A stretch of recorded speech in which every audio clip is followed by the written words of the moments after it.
I gripped the edge of the courtroom bench, the wood cool beneath my fingertips. As the murmurs settled into silence, my daughter leaned toward her attorney, her lips barely moving. "She won't survive the stress," she whispered, just loud enough for me to hear.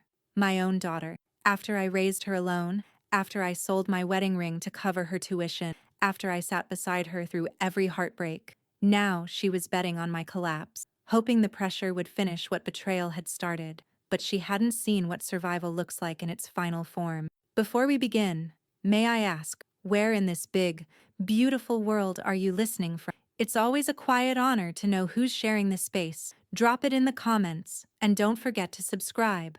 The probate courtroom was suffocating in its silence, a weight that pressed down on every chair, every corner, as though the very air had been drained of warmth. The only sound was the occasional shuffle of or the faint click of a pen. At the front of the room, Anna and Eric stood before Judge Crawford, their faces locked in professional masks, but their eyes betrayed the tension that lay just beneath. They had presented their petition for guardianship with practiced precision, their voices measured, but there was something too rehearsed in their words, too cold. Margaret sat a few rows back, her hands folded tightly in her lap. Her knuckles were white, her grip betraying the careful poise she tried to maintain. Beside her, Katie shifted uncomfortably, her eyes darting between her mother and the others in the room. Margaret could feel the heat of her daughter's discomfort, but she couldn't meet Katie's gaze. Not right now, not in front of everyone. Naomi Torres, seated beside Margaret, remained perfectly still, a calm presence in the chaos of Margaret's mind. Naomi's gaze was fixed ahead, her expression unreadable, as though the courtroom were nothing more than another room to pass through on the way to somewhere else. She was the steadying force Margaret had come to rely on in the weeks since everything had changed. Naomi had been a friend of Margaret's late husband, Tom, and had always had a knack for staying grounded, even when life was anything but. As Anna and Eric concluded their presentation, the judge's gaze shifted to the document in front of him. The words were a blur to Margaret, too distant to grasp, but the weight of their implications was suffocating. This was it. The beginning of the end, she feared. A decision would be made today. And with it, her life, her relationship with Katie, would be forever altered. The faint murmur of voices from the back of the room caught her attention, but she tried to dismiss it, focusing instead on the steady breath she had taken in and out 1,000 times. She wasn't going to break. Not today. Not here. But then she heard it. A whisper. Low, cruel, and unmistakably meant for her ears alone. Pathetic. She thinks she can keep her daughter? The voice came from behind her, and it was a man's voice. Rough, filled with an almost gleeful contempt. Margaret's stomach tightened, and for a moment, she thought she might lose the fragile control she'd worked so hard to make. The words stung far more than she was prepared for. It was as though someone had reached inside her chest and twisted her heart. Katie shifted beside her again, more sharply this time. Margaret glanced at her daughter, but Katie's eyes were downcast, her hands wringing together in her lap. Margaret knew Katie heard the whisper too, knew the tension that was crawling through her body. It was written all over her daughter's face, the discomfort, the confusion, the pain.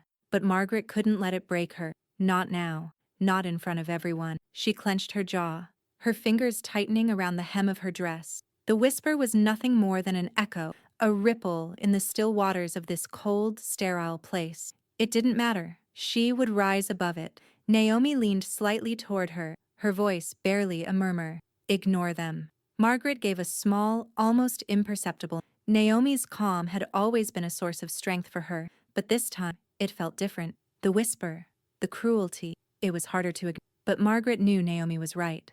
This wasn't the moment to falter. She couldn't give anyone the satisfaction of seeing her break. Judge Crawford's voice broke the tense silence, his words measured, but Margaret knew they weren't meant for her. He was speaking to the attorneys, the ones who would argue their case. She didn't even hear what he said. The room had grown muffled in her ears, her focus narrowing entirely on the cold stone weight. And a few moments passed, the low murmurs of the court filling the background, but Margaret's mind was elsewhere. She felt the sting of the whisper, the cruel judgment hanging in the air. It was like the room had become a vast ocean, and she was sinking deeper and deeper, trapped beneath the surface, struggling for air. She could hear the voice again, in her head this time, not just the words, but the way it had sounded, sneering, mocking, pathetic. The word echoed inside her, reverberating through her bone. What right did they have to say such things? What right did anyone have to judge her, to question? Margaret straightened her shoulders, drawing in a deep breath. I'll survive this, and more. The thought surprised her, but it was true. She had survived so much already. She had weathered a storm she thought would drown her, and here she was, standing, breathing, still fighting. This was just another battle, another moment where the world would try to strip away her dignity, but she wouldn't let it. She wouldn't let anyone take away her daughter. And then, as though the very air in the room had thickened, the judge's voice again broke through. His words were final, decisive, a question hanging in. Margaret Finch, do you have anything to say before we proceed? Margaret's heart raced. This was the moment where everything shifted. Her mouth went dry. Her voice was weak, but it was hers. And she knew she had. But the words wouldn't come. Not yet. The waiting room was sterile, its white walls offering no comfort, no warmth. The air smelled faintly of antiseptic, a sharp reminder of the world Margaret knew. She sat, her fingers restless in her lap, feeling as though the space around her had swallowed her whole. Naomi sat beside her, her calm presence a constant, but even Naomi's quiet assurance couldn't stave off the churn of doubt in Margaret's chest. It had been weeks since the guardianship petition had been filed, and now the final piece of the puzzle was here. The mental competence, the one that would decide her fate, that would either confirm her as the mother who could stand on her own 2 feet, or cast her as someone incapable of care. Naomi had been the one to arrange the appointment, the one to ensure that everything was in order. She was the steady hand behind Margaret, guiding her through this nightmare with a quiet confidence. Margaret was grateful, but it didn't make the experience. Nothing. A knock at the door interrupted her thoughts, and the door opened to reveal Dr. Samuel. He was tall, his frame angular in the way that suggested efficiency, but there was something kind in his. Margaret had met him briefly a few days ago, and though he had seemed pleasant, she hadn't forgotten the weight of the situation. She wasn't just a mother anymore. She was a woman under scrutiny, being measured in ways she hadn't been since. Mrs. Finch, Dr. Green said, his voice smooth and professional, yet not lacking a note of empathy. Are you ready? Margaret nodded, trying to steady her breathing, but the tightness in her chest remained. This was it. The test that would prove whether she was fit to care for Katie or not. Her heart pounded, a constant thrum in her ears as she stood and followed Dr. into the adjacent. The room was even colder than the waiting area, the harsh lighting casting long shadows on the walls. A small desk sat in the middle, with 2 chairs opposite. Dr. Green motioned for Margaret to sit, and she did, her hands clasping together, the weight of the moment pressing down on her shoulder. He sat across from her and flipped open a folder, the soft rustle of paper almost too loud in the quiet room. I just need to ask you a few questions, Dr. Green, his tone as gentle as it could be under the circumstance. This will be a basic evaluation, nothing too invasive. Margaret nodded again, fighting the knot in her throat. She'd gone through therapy, support group, grief counseling after Tom's passing, but this felt different. This was the first time she was being judged in a clinical, detached way, and it terrified her. The questions started slow, easy at first, about her daily routines, her relationship with Katie, her thoughts on her daughter's well-being. Margaret answered with a confidence she didn't feel. She had practiced, rehearsed, convinced herself that she was capable. She would be capable. She had to be. As the questions continued, she felt the familiar warmth of self-assurance start to creep in. She wasn't crazy. She wasn't broken. She could feel her mind working, her answers becoming more assured, more deliberate. Dr. Green nodded after each response, but it was impossible to read his face. Was he convinced? Would he believe her? The final questions were the hardest. They asked about her mental health, her coping mechanism, her ability to deal with stress. Her mind flashed to the dark moments in the months after Tom's death, how she had fallen apart, how she had cried herself to sleep many nights, how she had questioned everything. But those days were behind. I've moved on, she told herself. I've moved on. Thank you, Mrs. Dr. Green said finally, his voice cutting through her thoughts. We're done here. I'll send the report to your attorney as soon as it's finalized. You should hear back within the next day or 2. Margaret didn't know if she should feel relief or dread. She had answered every question with honesty, but the waiting had only begun. As she left the exam room, Naomi was waiting in the hallway, her arms crossed, an expectant look on her face. Well? Naomi asked. Margaret gave her a small, forced smile. I think it went okay. Naomi nodded, though her eyes searched Margaret's face, trying to gauge the truth behind her words. Without saying a word, Naomi pulled out her phone and tapped a few keys. A few moments passed before she nodded in satisfaction. The report's been notarized, Naomi said, the corner of her lips lifting slightly. You're sharp as ever. He wouldn't have signed it otherwise. Margaret exhaled, the tension lifting just slightly. It wasn't over, but this was a good sign. Later that evening, Margaret sat alone at the kitchen table, the report in front of her. She had read it once, skimming through the formal language, the technical jargon, but now she read it again, slowly, taking in every doctor's harps. Green had confirmed what she already knew in her heart. Her mind was intact. Her judgment was clear. She was capable. Katie came into the kitchen, her eyes bright with an unspoken question. Mom? Katie asked, her voice tentative. Margaret looked up from the paper, smiling softly. Yeah? I'm really proud of you, Katie said, her words soft, but filled with a warmth that made Margaret's chest tighten. You're sharper than ever. Margaret's heart swelled, and for the first time in weeks, she felt something like hope stir within. She wasn't just surviving, she was thriving, and she would do anything to keep it that way. For Kate. But as Margaret folded the report and placed it in a drawer, she couldn't shake the feeling that the hardest battles were still ahead. The air in the courtroom felt thick, as though the walls themselves were closing in on Margaret. She sat between Naomi and Katie, her hands pressed flat against the cold wood of the table, trying to keep herself steady. Her heart beat faster than it should have, her breath just shallow enough to keep the weight of the room at bay. The battle was far from over, but today was another round, one that felt as if it could shift everything. Eric stood at the front of the room, his posture rigid, his voice cutting through the air like a blade. He was accusing her, again. Your Honor, Eric said, his eyes sharp as he addressed Judge Crawford. Margaret Finch has failed to pay several key bills since her husband's death. She has allowed her debts to accrue without making any attempt to resolve them.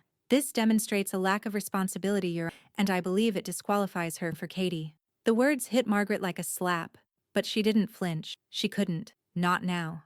Naomi's hand briefly brushed against her, a silent gesture of solidarity. Margaret forced herself to exhale slowly, keeping her gaze fixed. She couldn't afford to let Eric see her react. Eric's words hung in the air, heavy and accusatory. He looked almost pleased as he spoke, his voice dripping with an unspoken hope that his claim would stick, that this was the nail in her coffin. But Margaret knew better. She knew how to handle this. She had been through worse. This was just another test. Naomi, ever the anchor, didn't wait for a response. She reached into the briefcase at her side, pulling out a thick folder that was neatly organized, tabbed.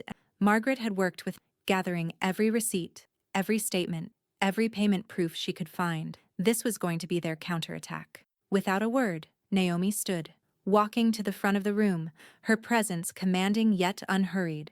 As she handed the folder to Judge Crawford, she spoke with a calm precision that cut through the tension in the room. Your Honor, Naomi said, her voice steady. These are the records of all payments Margaret Finch has made on her bills. They are current, up to date, and meticulously organized. There is no evidence of any missed payments, as my client's brother has suggested. Margaret could feel Eric's eyes on her as Naomi turned back toward the table. He looked almost furious now, as if the evidence had just slapped him in the face. His posture was stiff, his hands clenched into fists by his sides. Judge Crawford, who had been silently scanning the papers Naomi had handed him, looked up over his glasses, an expression that was both detached and unimpressed. It seems, Judge Crawford, his tone neutral, that Mr. Finch's accusations are unfounded. There's nothing here to support your claims, Eric. Is there anything further you would like to add? Eric hesitated, clearly not expecting this turn of events. His face reddened slightly, but he stood firm. No, Your Honor, he said, though it sounded more like a reluctant admission than concession.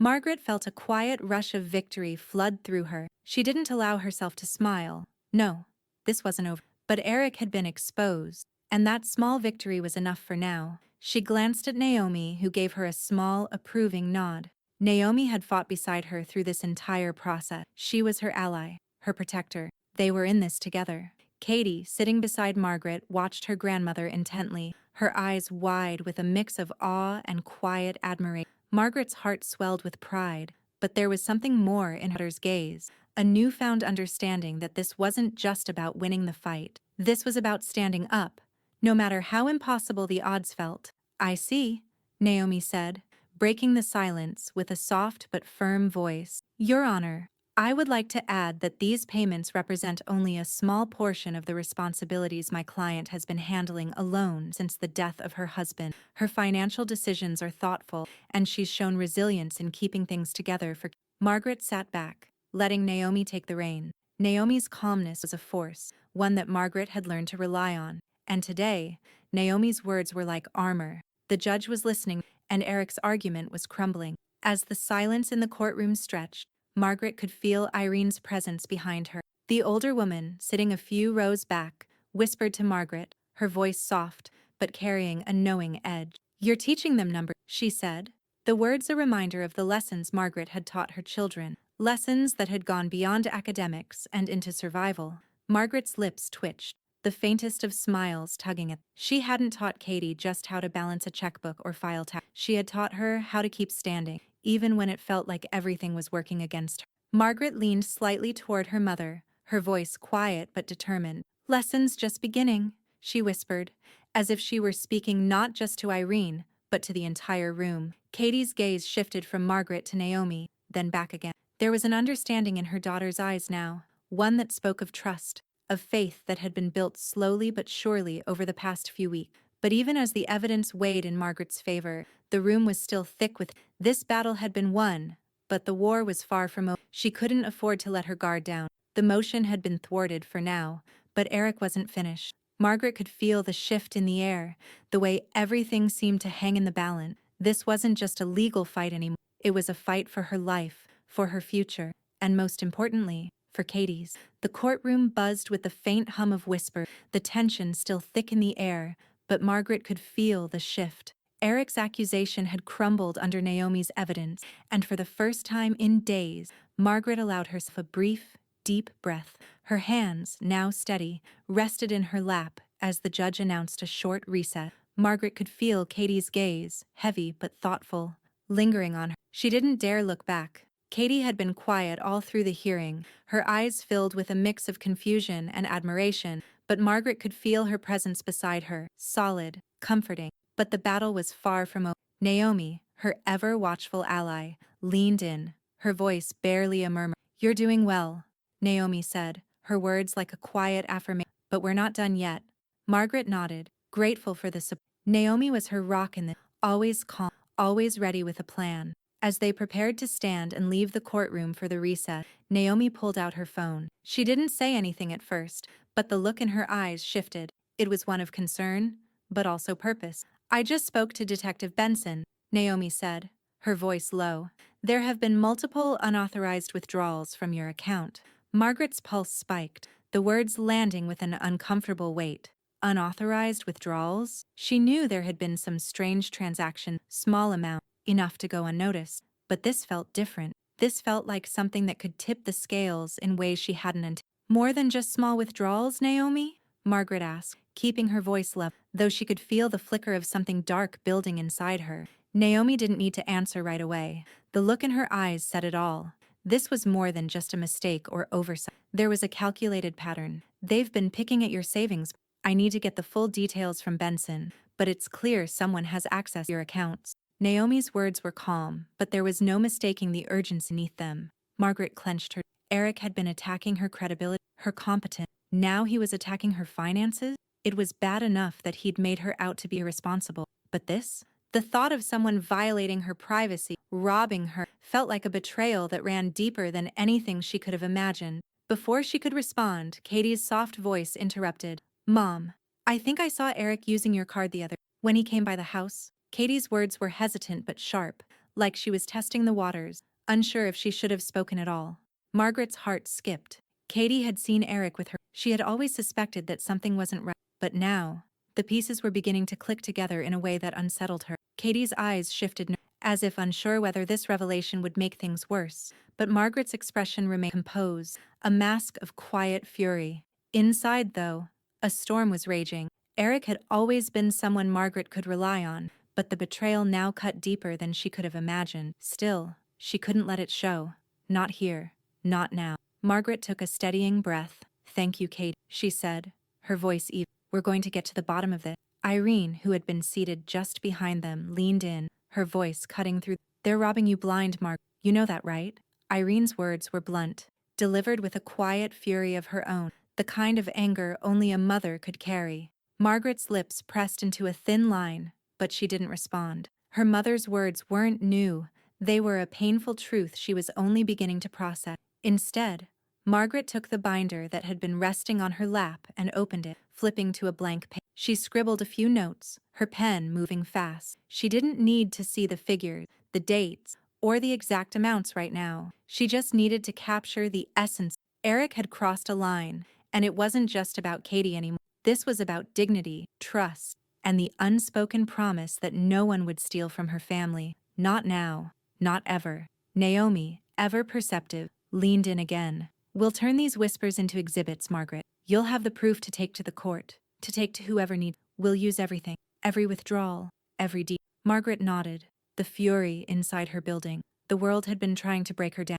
Eric, the court, the whisper. But this felt different. This felt personal. They hadn't won yet. Eric was still out there, still plotting. But with Naomi's guidance and Katie's quiet courage, Margaret would turn every piece of this twisted puzzle into something she could use. She wasn't going to let him get away with it, not this time. As the recess continued, Margaret's mind raced. She had her allies, Naomi, Katie, Irene. But now, more than ever, it felt like the fight for her life had only just begun. The final question echoed in her mind. How far would she be willing to go to protect everything she loved? The answer was simple, as far as it took. The courtroom had fallen into a tense quiet as the recess neared its end. The brief moments of reprieve had offered little comfort. Margaret sat beside Naomi, her eyes scanning the room, still heavy with the weight of the battle ahead. Katie sat stiffly beside her, her eyes darting between the papers on the table and the motionless faces of the others in the room. Irene, just behind them, offered no words of comfort, but her presence was a steady reminder that Margaret wasn't fighting alone. Then, just as the gavel sounded to resume the proceedings, Anna, Eric's lawyer, rose from her seat and walked toward the bench with a folder in hand. She looked calm, almost too calm, as she approached Margaret and Naomi, her heels clicking sharply against the polished floor. Margaret, Anna began, her voice cool and controlled. Before we proceed any further, I think it's time we address the matter of your financial affairs. Margaret didn't flinch. She knew what was coming. Anna opened the folder, her fingers skimming the papers. This is a power of attorney form. It's a simple matter, really. All you need to do is sign here, and we can ensure that your financial matters are handled properly, under the guidance of your family. Margaret's stomach. She didn't need to look at the form to understand what this was. Another attempt to undermine, another way to prove she wasn't capable of managing her life, her daughter, her own affairs. She could feel her pulse quicken as Anna's words filled the room, but she stayed silent. Naomi, who had been watching with a growing sense of concern, leaned forward. Her voice was sharp, cutting through the air. Your Honor, Naomi said, addressing Judge Crawford, I must intervene. This power of attorney request is invalid while the investigation into fraudulent activity is ongoing. You can't simply hand over control like this while the accounts are under review. Anna's face hardened, but Margaret could see the quick flicker of frustration in her eyes. Naomi was right, of course, but that wasn't going to stop Anna from trying. Margaret didn't speak. She couldn't, not yet, but Naomi's presence, her unflappable confidence, steadied Margaret's resolve. They had been building toward this, the moment when they would prove that Eric's machinations couldn't go unchecked. And if there was any chance of turning this around, Naomi was the one to lead them. Judge Crawford, who had been silently listening, finally spoke. Ms. Finch is correct. We cannot move forward with this power of attorney request while the investigation is ongoing. I am ordering a temporary freeze on the accounts until further evidence be reviewed. A murmur ran through the room, but Margaret felt her heart sink just slightly. A freeze meant more than just the stalling of her finance. It meant her every move would be scrutinized. Her independence, her autonomy, everything she had fought so hard for, was under threat once again. But this was a necessary step. It was the only way to ensure that Eric couldn't keep siphoning off her savings in secret. Naomi gave a small, almost imperceptible nod, as if to say, this is what we wanted. The judge was starting to see through the layers of deception. Before the room could settle, Detective Benson appeared, his presence cutting through the tension like a knife. His face was grim, and Margaret felt a weight settle in her chest as he walked to the front. The detective cleared his throat before speaking, and his words sent a chill down Margaret's spine. We've reviewed the ATM footage from the last few, Benson said, his voice low but steady. There are several transactions, late at night, with your card, Mrs. Finch. The person on the footage is Eric Finch. The words hung in the air like a hammer. Margaret's pulse stuttered, and her mind raced, trying to comprehend what had just been revealed. She had suspected, known, deep down, that Eric was involved in these unauthorized withdrawals, but hearing it spoken aloud, confirmed in front of the court, was something else entirely. Katie's gaze shot to Margaret, wide-eyed and confused. The shock was clear in her expression, the realization that her uncle betrayed them all. Margaret placed a hand on her, squeezing it gently. Her voice remained steady, composed. It had to. Naomi didn't flinch. Her eyes met Margaret's for a split second, and in that brief exchange, Margaret saw everything. Determination, strategy, and the unyielding force of someone who would not back down. Irene, seated just behind them, leaned in again, her voice barely a whisper, but filled with a bitter edge. "He's been robbing you blind," Irene said, her words a warning, but also a promise. "And now we've got him." The words settled into Margaret like a bitter truth she had been unwilling to face, but now that it was laid bare, she could feel the weight of it pressing against her chest. But this time, it wasn't going to break her. Margaret stayed silent as she took a deep breath, the storm inside her churning but held in check. She had always been strong, always. But this wasn't just about surviving. It was about fighting back with everything she had. Naomi looked at her, her voice low but resolute. "We'll turn these whispers into exhibits, Margaret. Every detail will be turned to your advantage. They won't get away with this." Margaret's lips parted, her voice a quiet as she responded. "Stress doesn't break me, fraud breaks them." Her words rang out with an eerie certainty, as though the very air in the room had shifted. Margaret felt the power of that statement settle deep within her. She had been pushed to the edge, but now, for the first time, she knew exactly. The gavel came down sharply, and the courtroom fell into a still silence. The case was far from over, but the game had changed. And Margaret? She was ready for what came next. The days after the courtroom revelation had blurred into a whirlwind of urgency and pressure. Margaret had been holding her breath, waiting for the forensic audit to begin. Naomi had promised that the truth would come out, but the process of pulling back the layers of deception was long and slow. Every moment, every detail felt like it was teetering on the edge of something monumental. Now, as the forensic accountant sat across from, hunched over a mountain of files and documents, Margaret couldn't shake the feeling that they were at a tipping point. The weight of the situation pressed on her shoulders, but she had come to realize something in the last few days. This wasn't just about her anymore. It was about Katie too. About protecting her from the man who had once been a trusted brother, the man who had betrayed them both. Naomi was beside her, always the calm center of this storm. She flipped through the stack of papers in front of her, her face impassive but focused. There was a quiet strength in Naomi's gaze, one that steadied Margaret even as the weight of the past few weeks began to sink deeper into her bone. "Eric's been gambling," the forensic accountant said, his voice breaking through the silence. Margaret's heart skipped a beat at the word, gambling. It was a revelation that hit too close to her. She had known Eric had his flaws, but this was a betrayal that stung harder than she could have imagined. The accountant pushed a stack of statements forward, the numbers staring back at Margaret like a cruel joke. "These are his debts. The withdrawals from your account? They're tied to those. He's been using your information to fund his gambling habit. And that's not all." Margaret's breath caught. Her information? She had trusted Eric with everything, her family, her life, her finances, and now it was clear that trust had been shattered. Naomi's jaw tightened, and she flipped open a new folder with a decisive motion. "There's more," she said, her tone unyielding. "Unauthorized loan, taken out in your name. Not just small amounts. We're talking thousands, Margaret. Your identity was used, and you had no idea." Margaret's blood ran cold. How had it come to this? How had Eric gone so far to exploit her, to steal from her in this way? Her mind raced, but she forced herself to stay focused, stay steady. Katie, who had been sitting silently in the corner of the room, shifted uncomfortably. Margaret's eyes flicked to her daughter, her heart aching at the uncertainty and hurt that clouded Katie's face. The little girl who had once looked up to Eric with all the trust a child could give was now seeing him in a new, unforgivable. Katie stood, her voice shaky but clear. I knew something was. I heard him talking, but I didn't want to believe." Katie with her eyes darting nervously between Margaret and I didn't know it was this bad. Margaret stood up, and walked over to her daughter, wrapping her arms around Katie in a tight embrace. Katie's small frame trembled against her, the weight of the situation settling between them both. "It's okay, sweetheart," Margaret whispered softly. "We're going to get through this. You're safe now. You're with me." But even as Margaret held Katie close, the dread of the situation didn't let up. Eric's betrayal wasn't just a personal hurt, it was a destruction of everything she had worked for, everything she had built.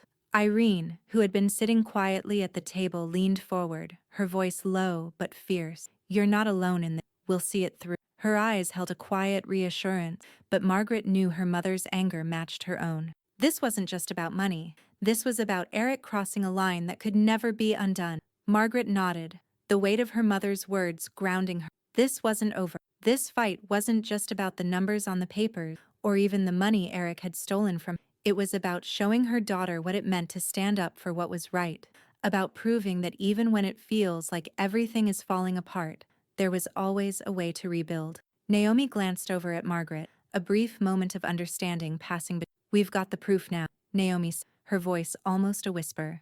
"It's just a matter of putting it all together, turning every piece of evidence into something they can't ignore." Margaret's heart swelled with a mix of pride and determination. Naomi was right. This was more than just a fight for her own stability.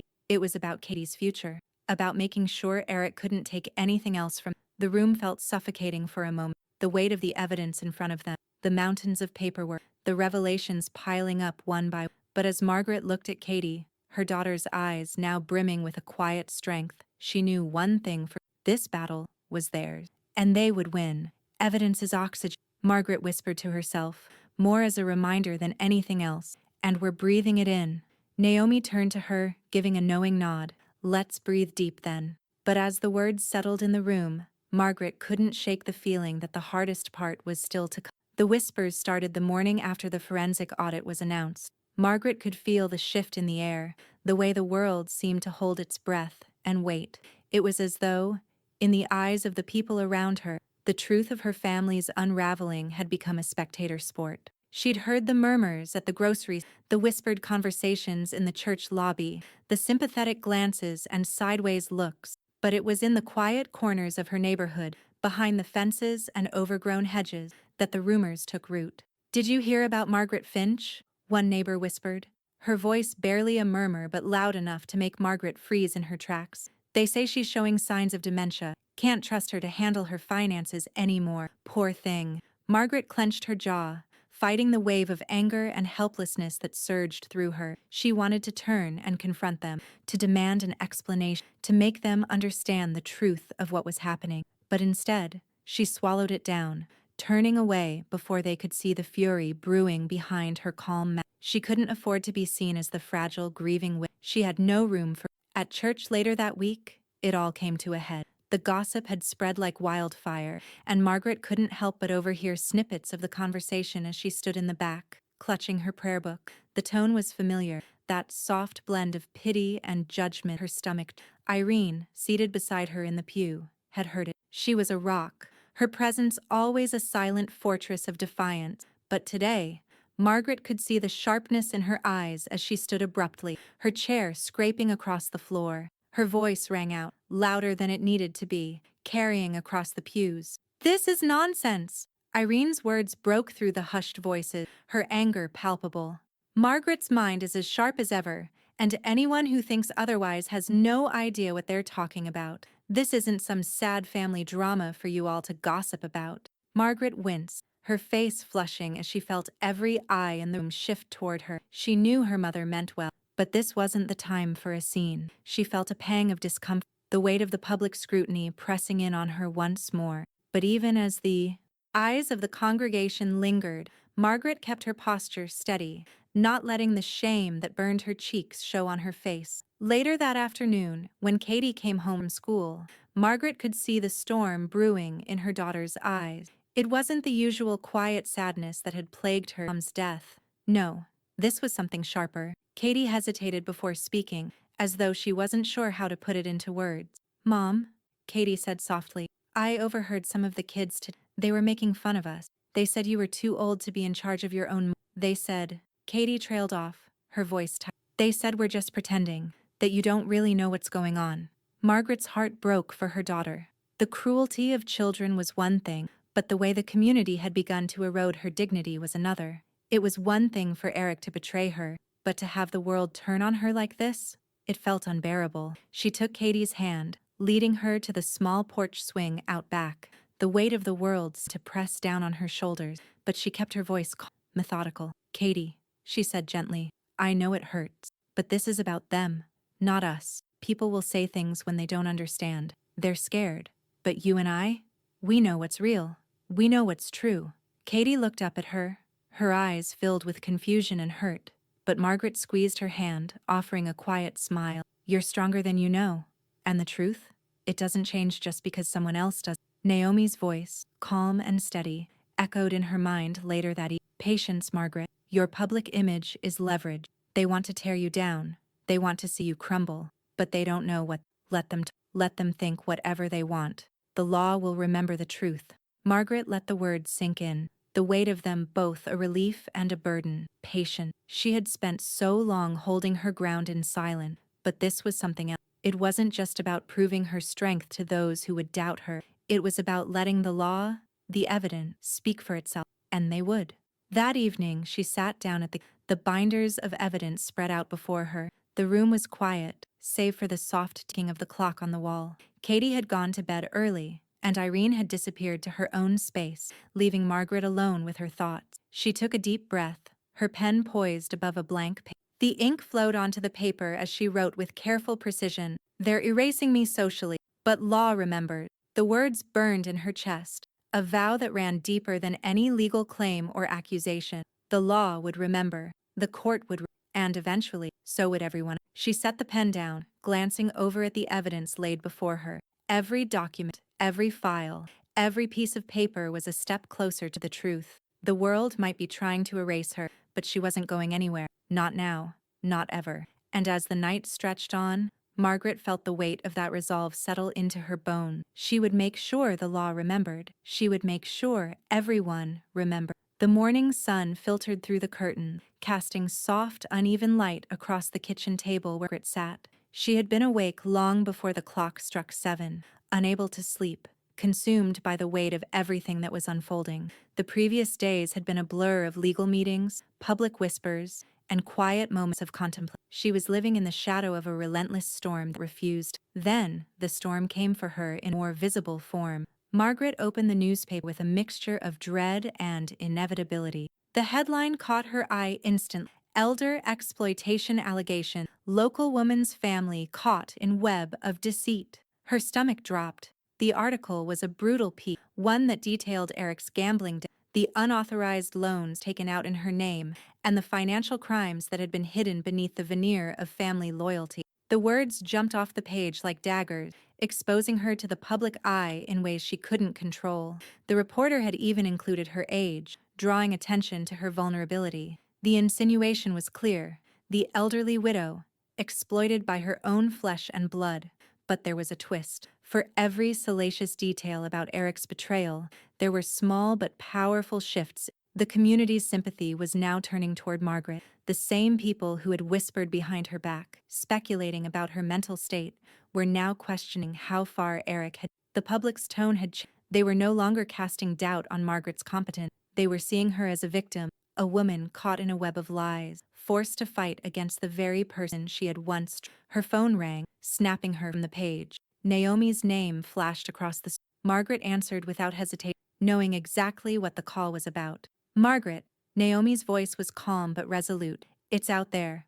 The article. It's going to do what we hoped, shift public perception. The sympathy is starting to turn in your favor." Margaret leaned back in her chair, absorbing the words. A part of her wanted to recoil at the exposure, the public glare, but Naomi was right. This was leverage. The world now saw her, not as the fragile woman they had whispered, but as someone who had been wronged, someone worth rooting for. "I know," Margaret said, her voice steady, but a small smile tugged at the corner of her lips. "They'll see the truth now, even if they had to be forced into." Naomi's tone shifted slightly, an edge of something sharp in her voice. "Rachel won't be happy about this. You know that, right?" Rachel, the other side of the family, had been quiet through all of this, at least publicly, but privately, Margaret knew Rachel had been seething. The exposure of Eric's crimes, the unraveling of everything they had worked to protect. It was personal for Rachel, especially now that the media spotlight had swung toward Margaret. Rachel would not be content letting the world see her brother for who he really was. "I'm not surprised," Margaret replied, her words cold, resigned. "But it's the truth. She can be furious all she wants." Naomi paused. "And Ethan, he's avoiding the public eye. I spoke with his lawyer this morning. He's staying out of it for now, hoping it blows over. But you know what that means." Margaret felt a sharp pang. Ethan had always been the quieter of her two children, but his silence now, his absence from the public conversation, left Margaret uneasy. He wasn't standing up for his own mother. She couldn't help but wonder if, like Rachel, he was choosing his side out of some sense of self-preservation. It didn't matter. They would both learn soon enough where true loyalty lay. "What about Katie?" Margaret asked, her voice softening as she glanced toward the living room, where Katie was playing quietly, her innocence untouched by the firestorm surrounding them. "Has she seen the article?" Naomi sighed, the concern clear in her voice. "She saw it this morning. She's proud of you, Margaret, but I think she's also scared. The whole town is talking, and kids at school. Well, you can imagine what they've been saying." Margaret closed her eyes, the weight of her daughter's pain hitting her like a physical blow. Katie had already been through so much, and now, this. She would protect her at all costs, but how much could Margaret shield her from the world's cruelty? She stood up, her resolve hardening. "I'll talk to her. We'll get through this, together." As Margaret turned to make her way toward the living room, the weight of the article settled heavily on her shoulders again. But this time, she didn't flinch. The community's sympathy had shifted, yes, but it was more than just a shift in public opinion. This was the beginning of something bigger, the kind of change that couldn't be undone by a few harsh words or an uncomfortable. She walked to where Katie sat, her daughter's wide eyes meeting her. Katie looked worried. The same uncertainty Margaret had seen in the child's face in the past days now replaced by a quiet pride. "I'm sorry," Katie said, voice trembling. "I know they're all talking about us. I wish they didn't." Margaret knelt beside her, brushing a lock of hair behind her daughter's. "Katie," she said softly, "the truth will always be stronger than their lies. You and I both know." Katie nodded, her face breaking into a small, tentative smile. Margaret squeezed her daughter's hand and whispered to her, as if for reassurance, "Stress builds strength. The truth would carry them forward. And this fight? It was far from over." And as she stood, facing the storm that was coming, Margaret couldn't shake the feeling that the hardest part was still ahead. But she was ready for it. The weight of the moment hit Margaret as she sat at the kitchen table, staring at the folded letter in front of her. The grand jury had spoken. They had made their decision. Eric was officially indicted on multiple counts of fraud. Her brother, her flesh and blood, had been exposed for what he truly was, and the justice that had seemed so distant was now within. Margaret couldn't bring herself to open the letter just yet. The news had come through Naomi's phone earlier that morning, but this, seeing it on paper, felt final, irrevocable. Eric's action, his betrayals, his lies had been laid bare for the world to see, and it was a hard truth to confront. But there was something else in the letter, something Margaret hadn't expected. Anna, Eric's lawyer, was implicated as an accomplice. She had known about the fraud, had aided Eric in his attempts to cover his tracks, perhaps even profited. The thought of Anna, someone she had once trusted as an ally, now a co-conspirator, stung like salt on an open wound. "Margaret," Naomi's voice broke through her thoughts, soft but filled with a note of concern. Margaret looked up, meeting her friend's steady gaze. Naomi stood in the doorway, a reassuring presence in the storm. "Are you okay?"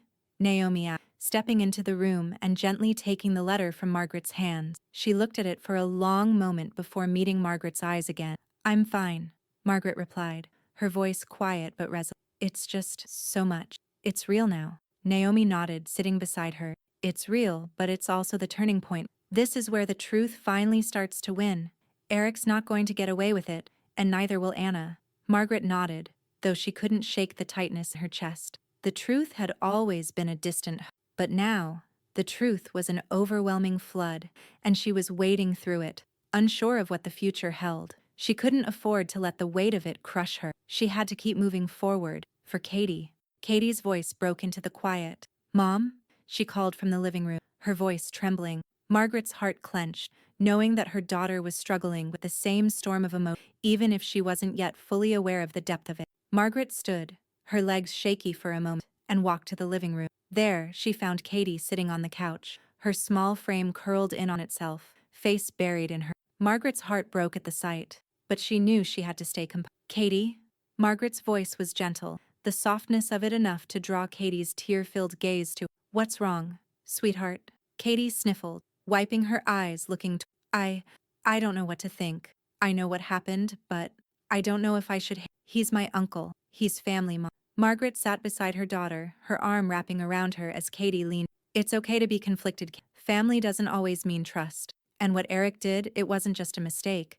It was a betrayal. Katie nodded slowly, her lips trembling. But I still love him. I know you do, Margaret whispered, brushing Katie's hair back. But you don't have to accept the bad things. We can still love someone and stand up for what's right. Naomi's voice echoed from the doorway, calm and grounded. You're doing what's best for you and Katie, Margaret. And that's the truth, no matter how much they try to twist it. Margaret met Naomi's eyes, grateful for her quiet strength. Naomi had always been the one to hold steady, even when everything around them was falling apart. She was the anchor Margaret needed, the rock that kept her from drifting into the. Detective Benson had been in touch throughout the morning. The evidence was solid. The testimony, the financial record, the ATM footage, everything pointed squarely at Eric. And now, with the indictment, they had the leverage to press charges. Eric was cornered, and there was nowhere for him to hide. As the weight of the morning's news settled over her, Irene's voice broke through the silence. Her mother had been silently supportive throughout the ordeal, but today, Irene's eyes were alight with fierce. We've got him now, Irene's, her voice unwavering. No one gets away with hurting you or Kate, not anymore. Margaret could feel the warmth of her mother's words fill the space between them, and she drew strength from. The fight was far from over, but Margaret knew one thing. No matter how much the world tried to tear her down, no matter how many whispers filled the air, she would not be broken. Naomi gave her a small, knowing nod, her eyes filled with respect. This is it, Margaret. This is your moment. Margaret exhaled slowly, drawing in a deep breath of resolve. She would not let her brother's sins define her. The law had spoken, the truth was out there. And now, with evidence in hand and her family by her side, Margaret was ready to see this through to the end. Stress builds strength, Margaret whispered to herself. The words a quiet affirmation of everything she had fought for. And as the gavel came down in her mind, Margaret knew the hardest part was yet to come. But this time, she would be ready for it. The courtroom was a cavern of silence, broken only by the occasional shuffle of and the soft click of heels echoing against the polished floors. Margaret sat at the table, her back straight, her hands folded neatly before her. Naomi sat beside her, a quiet force of calm, and Irene, ever the protector, was seated behind them, her eyes scanning the room with the quiet fury of a mother who would never back down. They had all braced themselves for this moment, but nothing could truly prepare them for the weight of it. The trial had begun. Eric's lawyer, Anna, stood confidently in front of the jury, her voice smooth but sharp as she painted Margaret as a vindictive, unstable. Ladies and gentlemen of the jury, Anna's words rang out, her gaze sweeping over the room. This case is not about fraud. It is about an angry, disillusioned woman who, after losing her husband, sought to tear apart the very foundation of her family. Margaret Finch has a history of emotional instability, and this entire case is a product of her own bitterness. She has chosen to destroy her brother, her family, and her own reputation in the pursuit of vengeance. Margaret felt a cold wave of anger rise within her, but she didn't let it show. She had braced herself for this. They were going to try to turn her into the villain. She could see it in the way Anna delivered her words, with a calculated calmness, as if the reality of what Eric had done was not even worth addressing. It was an attack on everything she had fought for, but Margaret was stronger than. She had the truth on. Naomi stood up slowly, her voice unwavering as she rose to counter Anna's. Your Honor, the defense would like you to believe this is about personal vendettas and emotional instability, Naomi said, her voice cutting through the room with precision. But what we're actually dealing with is financial manipulation, deceit, and betrayal. Eric Finch used his sister's name, her finances, and her trust for his own gain. The facts are undeniable. Naomi moved toward the jury box, flipping open a binder filled with receipts, account statements, and records. Here, she said, showing a series of documents to the jury, are the records of the unauthorized withdrawals from Margaret's. Here are the loans taken out in her name without her consent, and here are the transactions made to cover Eric's gambling debt. The proof is in the numbers. Margaret felt a flicker of hope as she watched Naomi dismantle every false claim with a quiet confidence. The receipts were irrefutable, the evidence was clear, and it painted a picture that no amount of slander could erase. Eric had played the victim, but the truth was slowly unraveling, piece by piece. Detective Benson was next. He stepped forward, taking the stand with a firm, unwavering presence. The room seemed to fall into a hush as he spoke. Your Honor, the investigation into this case has been thorough, Benson said, his voice steady but authoritative. We have reviewed ATM footage, bank statements, and financial records. The evidence is conclusive. Eric Finch used his sister's financial accounts to fund his gambling and took out loans without her knowledge or consent. There is no question that fraud was. Margaret could feel her heart steadying in her chest as Benson. His confidence in the evidence was unshakable, and it gave her a sense of calm she hadn't known she. This wasn't just a fight for her dignity, it was a fight for the truth. And the truth was standing before the court, undeniable. But then, a new twist unfolded. Katie, standing at the door of the courtroom, was ushered in. Margaret's breath caught in her throat. Her daughter, so young, so innocent, was about to tell. The thought of Katie speaking in front of the jury, of reliving everything that had happened, was both terrifying and necessary. Katie walked to the witness, her small frame shaking slightly, her expression. Margaret wanted to reach out, to comfort her, but she stayed seated, letting Katie find her own strength. The room was silent, every eye on the young girl who had already been through so much. Katie, the prosecutor began gently, I know this is hard, but we need you to tell us what you know about the situation. What did you see happening with your uncle? Katie swallowed hard, her voice trembling slightly, but she held steady. I saw Uncle Eric use my mom's card.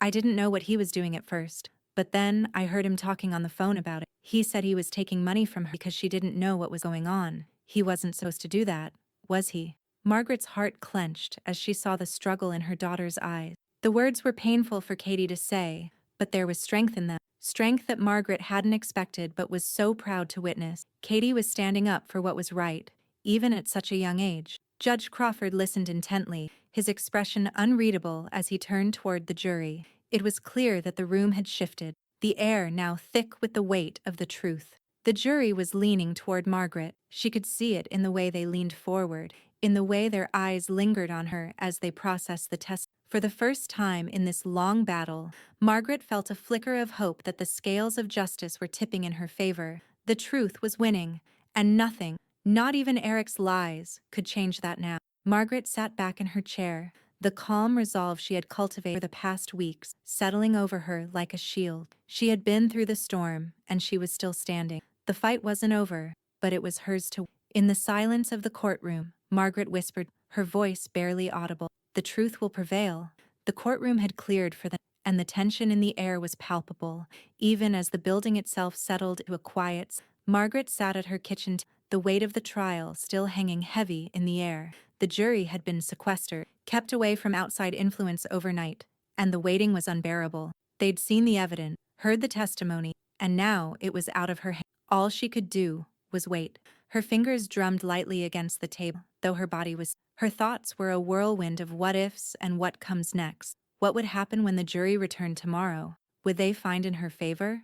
Would they see through the lies? Irene had made herself scarce, knowing that Margaret needed space. Katie, too, had gone to Irene, though Margaret was unsure whether her daughter needed the comfort. Katie had been through so much, and now the weight of the trial was hanging over her like a thick fog.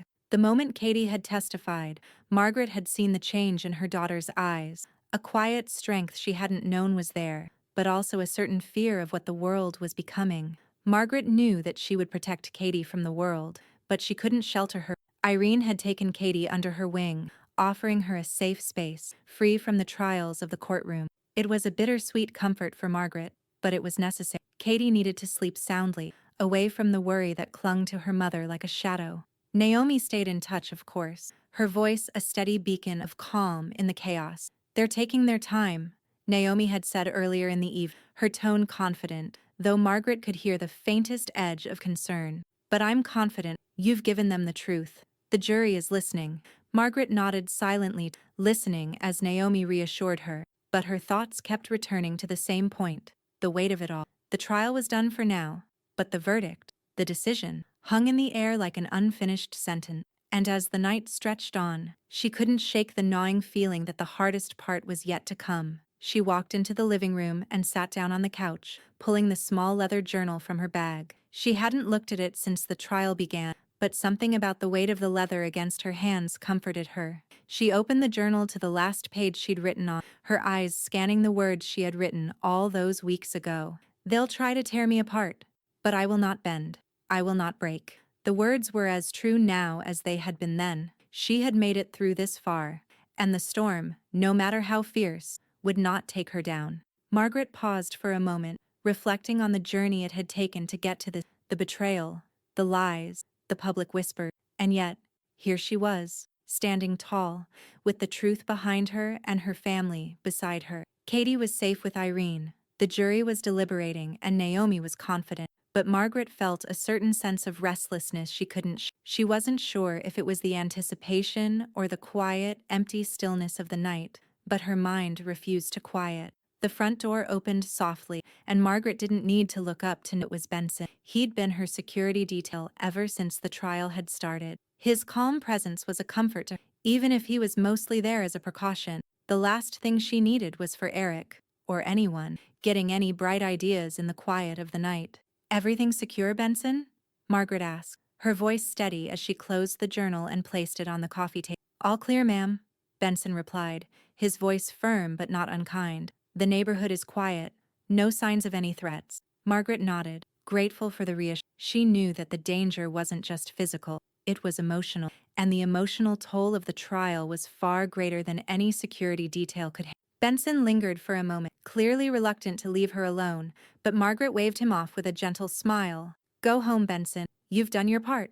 He hesitated, but gave a respectful nod before leaving the house, closing the door behind him softly. Now alone, Margaret exhaled a deep breath she hadn't realized she was holding. It was strange how much noise had filled her life lately: courtroom argument, public whispers, the chaos of her own thoughts. And now, in the quiet of the house, all that remained was the stillness. Margaret sat back on the couch, her eyes drifting to the window, where the moonlight barely filtered through the heavy curtains. In the silence, she whispered a prayer, soft and personal, a quiet plea for strength, for herself, for Katie, for everything she was fighting for. "God," she murmured, the words almost a whisper against the stillness of, "Give me the strength to see this through. Let the truth win, and let us find peace at the end of." She closed her eyes, letting the silence wrap around her like a blanket. She didn't know how long she sat there, but when she opened her eyes again, it felt as though something had shifted. The stillness wasn't empty. It was a place of quiet strength, of waiting, of resolve. The waiting was almost over. Tomorrow, the jury would return, and Margaret was ready. But the final terrifying question lingered, unspoken. What would the verdict be? The courtroom was thick with tension as the jury filed, their faces unreadable. Margaret's heart raced in her chest, each beat louder than the last. The room was heavy with the weight of what was about to unfold. Everything she had fought for, everything she had endured, would be determined in these final moments. Judge Crawford's gavel echoed through the room as the jury took. Margaret's hands trembled slightly as she clasped them together, trying to steady herself. Naomi sat beside her, her presence a calming anchor, but even she couldn't mask the tightness in her jaw.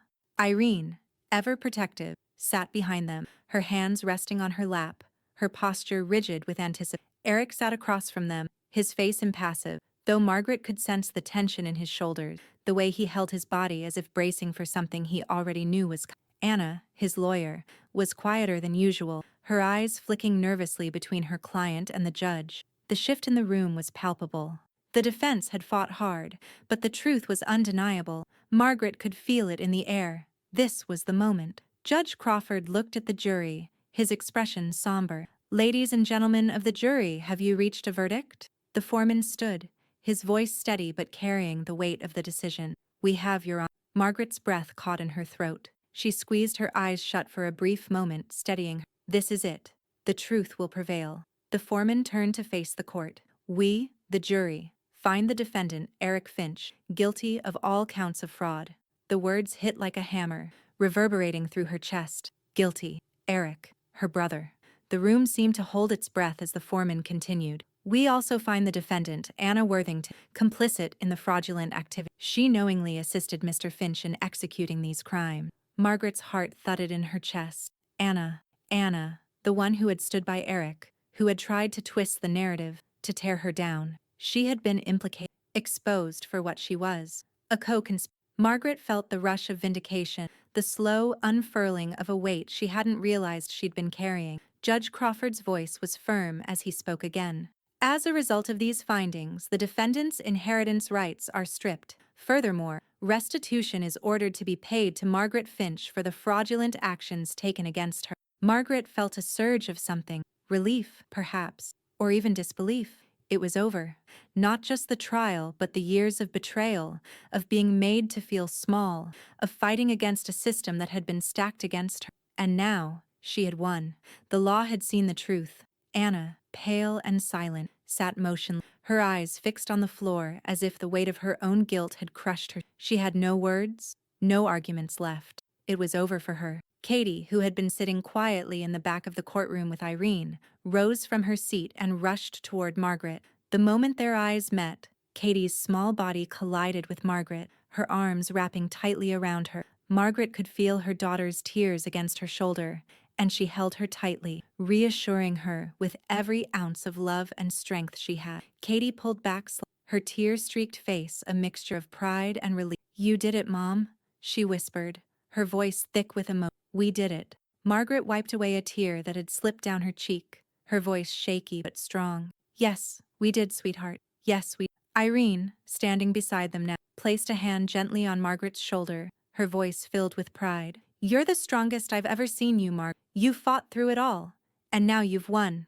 Margaret met her mother's gaze, a quiet smile tugging at the corners of her lips. "I couldn't have done it without all of you." Her eyes flicked to Naomi, who was standing just behind them, watching the moment unfold with a soft smile of her own. Naomi's calm confidence had been the steady force that guided them through this storm, and Margaret felt an unspoken gratitude to her friend. As the room began to empty, the weight of the victory settled over Margaret like a heavy but welcome cloak. It wasn't just the money, though the restitution meant the world to her. It was the justice. The truth had been heard, the lies had been exposed, and her family, the one thing she had been protecting above all else, was intact. Margaret stood with Katie beside her, her arm draped protectively around her shoulder, and whispered softly to herself as they walked toward the exit. "Stress didn't kill me, lies did them." The truth had won today, but the battle had forged a strength in her that nothing could break. And as they left the courtroom, Margaret knew one thing for certain: she was finally free.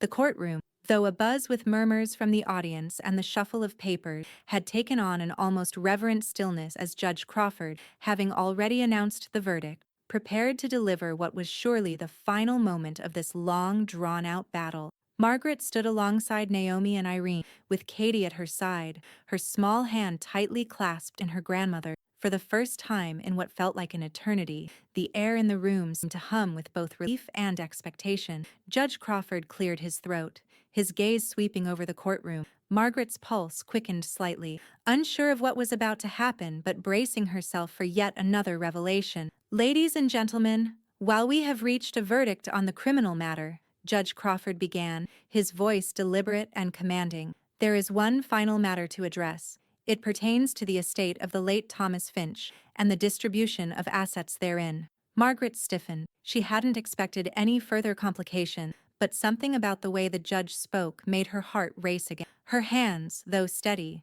were suddenly clammy as the courtroom's attention shifted entirely to the judge. "In light of the charges and the significant breach of trust, I have been authorized to open and read the sealed will and trust document." Judge Crawford, "These were executed several months before Mr.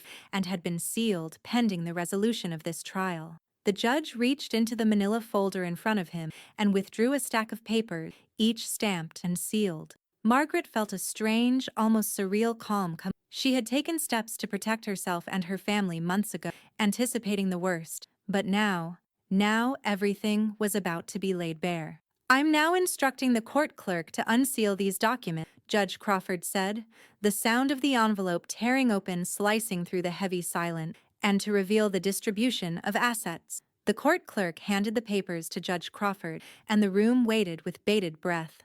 Margaret's gaze didn't waver from the judge, though her mind was racing, calculating every possible outcome. As per Mr. Finch's will and trust, Judge Crawford read aloud, Margaret Finch is named the sole beneficiary of the estate, with the following stipulation. All assets have been moved into a protective trust for her benefit and that of her daughter, Katie Finch. The judge's voice paused, perhaps for dramatic effect, before continuing. Furthermore, in the event of the beneficiary's incapacity or death, the successor trustee is hereby named as Katie Finch. There was a collective gasp from the courtroom. The air shifted once again, this time disbelief. Margaret could feel every pair of eyes on her, the weight of the words heavy. Her brother and Anna, who had relied on their share of the inheritance, were completely the very thing they had schemed for. The financial security they had counted on was now slipping away from them. Eric's face paled as his lawyer, Anna, turned her gaze downward. There was no reaction,